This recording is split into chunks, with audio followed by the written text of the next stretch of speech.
Уважаемые коллеги, Жаңы тема сегодня кылмыш процессуалдык кодексте юридикалык жакка карата жазык укуктук өндүрүштүн өзгөчөлүгү. Сманалиев Канатбек Мойнокович. Сот өндүрүшүндө жаңы институт юридикалык жактары карата кылмыш сот өндүрүшү кирди. Юридикалык жакка жазык укуктук таасир көрсөтүүнүн чараларын колдонууда анын өкүлү катышуусу сөзсүз керек. Башкача айтканда сотко чейинки өндүрүштө тиешелүү субъекттер, ошондой эле соттук териштирүүдө милдеттүү түрдө юр жактын өкүлү чыгып сүйлөшү тийиш. Мындай иште юридикалык жактын өкүлү сөзсүз катышыш керек. Юридикалык жактын өкүлү болуп төмөнкүлөр. Биринчи, жеке жак. Экинчи, юридикалык жактын өкүлү. Үчүнчү, адвокат. Мында мекеме өзүнүн уставы боюнча иш жүргүзөт. Анда айтылат ким субъект, юридикалык жактын өкүлү болуп эсептелет. Баары көрсөтүлгөн. Экинчи, атайын берилген документтин негизинде өкүлдүн кызматын аткарат. Үчүнчү, мыйзам боюнча адвокат. Сотко чейинки юридикалык жакка карата кылмыш соттук өндүрүш башталганы субъект болуп тергөөчү токтом чыгарат, анын копиясын юридикалык жакка жиберет. Юридикалык жактын өкүлүнө анын укугун жана милдеттерин түшүндүрөт. Токтом токулгандан 1 сутканын ичинде өкүлгө жиберилет. Эгер шектүү издөөдө болсо же иш шектүүгө карата токтотулса, кылмыш иш юридикалык жакка карата жазык укуктук таасир көрсөтүүнүн чаралары боюнча токтотулбайт. Өз убагында бүткөрүлүп, сотко жиберилүүгө тийиш. Сотто иш маңызы боюнча каралып, чечилүүгө тийиш болгон төмөнкү маселелер каралып, далилденүүгө жатат. Булар төмөнкүлөр. Юр жакты пайдаланып кылмыш кылуу жагдайлары. Жеке жактын юридикалык жактын структурасындагы статусу. Шектүүнүн юридикалык жактын кызыкчылыгында мыйзамга каршы аракеттин мүнөзү жана анын кесепети.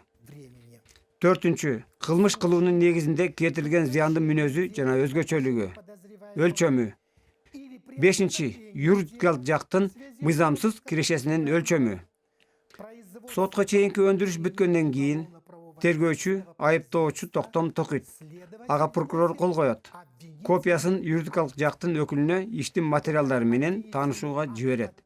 Анан иш сотко юридикалык жакка кылмыш укуктук чара колдонууга өткөрүлөт. Ал үчүн сот төмөнкү маселелерди чечүүсү тийиш. Булар кылмыш юридикалык жакты пайдаланып кылдыбы? Экинчи, айыпталуучу кылмышты юридикалык жактын кызыкчылыгы үчүн кылдыбы? Үчүнчү, далилдөө предмет маселелери чечилдиби? Төртүнчү, кылмыш укуктук таасирдин кайсы чаралары колдонулушу керек? Булар штраф, ишмердиги укуктан ажыратуу жана ушул ишмердик кылуу укугунан ажыратуу.